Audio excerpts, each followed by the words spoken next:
Final stop on our trip today is a visit to the Jewett City cemetery. Perhaps the most famous case of vampirism in the state of Connecticut, perhaps New England. It's the one that I was most familiar with. The Jewett City vampire case revolves around a family, the Ray family. The period of time we're talking about is the 1850s, and the story and the lives of these people really changed for the worse in May of 1854. Now, at that time, this was a rural community. It was completely isolated. If you look at the distance between Exeter and Jewett City, it's not that far. These were very isolated farming areas, and they weren't really privy to some of the latest advances in medicine, and they were very prone to superstition. Now, Ray family was a particularly large family, very traditional. And essentially what happened was the children began coming down with consumption, tuberculosis at the time. So this is the actual Ray tombstone right here. I've just found it. I was looking for it for quite some time. So this is the actual grave of the Ray family. And their narrative follows almost, very similar to the ones that we've examined in Rhode Island and the one in Hopesville. Starting in 1854, over a 9-year period, the Rays lost multiple family members to tuberculosis, so what they knew as consumption. Lemuel was the first to succumb to the disease. Here's Lemuel's grave. He passed away. His marker says 1847. He was 24 years old at the time. He was the son of the father Charles. He was quickly followed by, the father's name was Henry. He was quickly followed by his father, who died approximately 2 to 3 years later. Henry Ray, 47. I see Henry here. This is 1854, which is a little different than the notes that I have here, if this is indeed the father. Getting my sources from Haunted Connecticut here, and so some of the facts may be aberrated by the author. Alicia Ray, the daughter, was the next to contract the disease, and she died approximately 2 years after the father. And I'm not seeing Alicia's stone right here. I see George and Edgar. Henry was stricken 1854, so this may actually be the son over here. This might be the younger son, Henry, and the father stone is not present. The father was actually the second Ray to die in the process. Lemuel, Henry, Alicia, and then the son, Henry, was stricken. As the family began to suffer from this terrible illness, panic began to set in the community that there were supernatural forces at work here.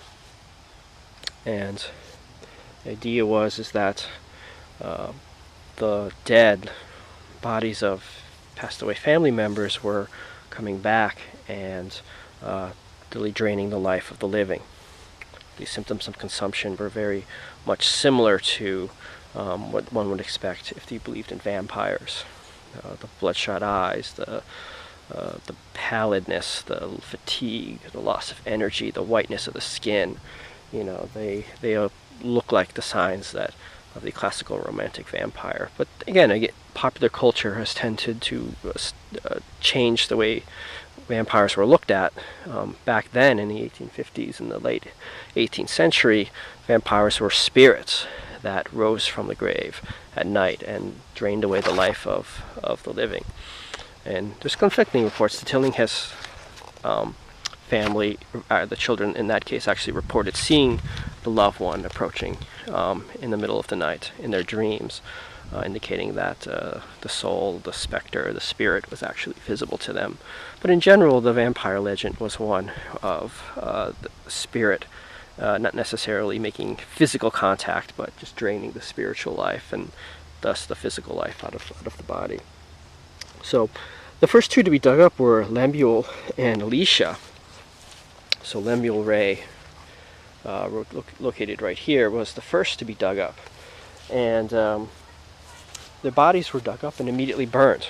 Now, we've seen in previous cases that the heart and some of the organs were removed, and let's look over here if there's any other rays located here, that organs were actually removed, burned, mixed with herbs, and fed to the sick. But in the case of the Ray family, the bodies were dug up and burned. So there's actually no physical body left of Lemuel Ray.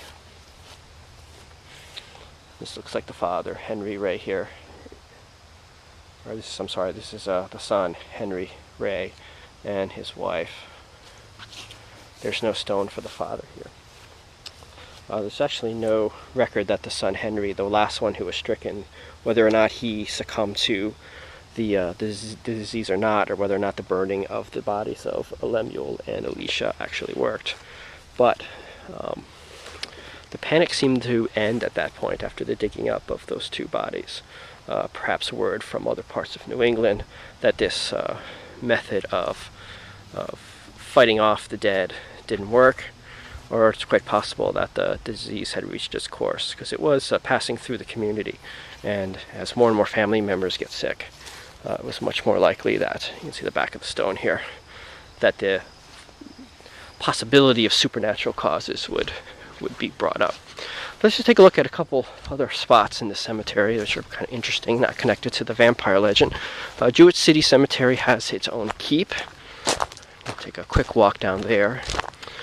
The actual Jewett family is interred in the cemetery. You can kind of see it over there. Try to zoom in. There is one stone that's actually protected in a plastic case there. That was, remember, that's where the Jewett family is buried, the namesake for this town. And this is quite a quaint little cemetery here. You can see people actually live adjacent to it. Perhaps they know, or maybe they don't. They live next to one of the more famous cemeteries in Connecticut, the Jewett City one. Although I'm sure Union has its own stake in that claim. Again, bounded by a nice brick wall here. I shouldn't say brick wall, nice stone wall here. As we've seen some of the older cemeteries, there's much more rusticity to it. So here's the keep. This was constructed in 1900 approximately, 1906. We saw a keep was very prominent in the case of Mercy Brown. So any bodies that were any people who passed away in the wintertime, they would be interred in, or they would be stored in this keep area right here, just raised mounds until the ground thawed and the bodies could be removed.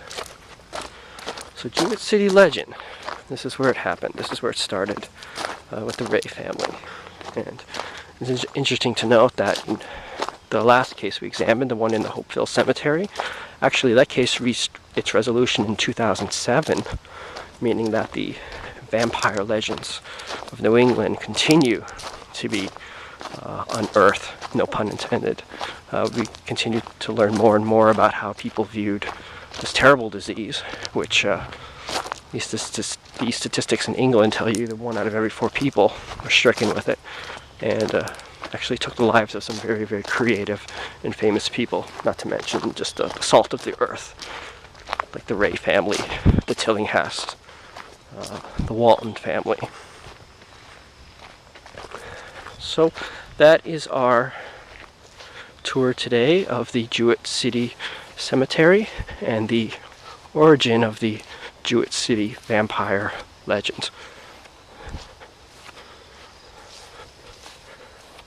And there they are, the family members.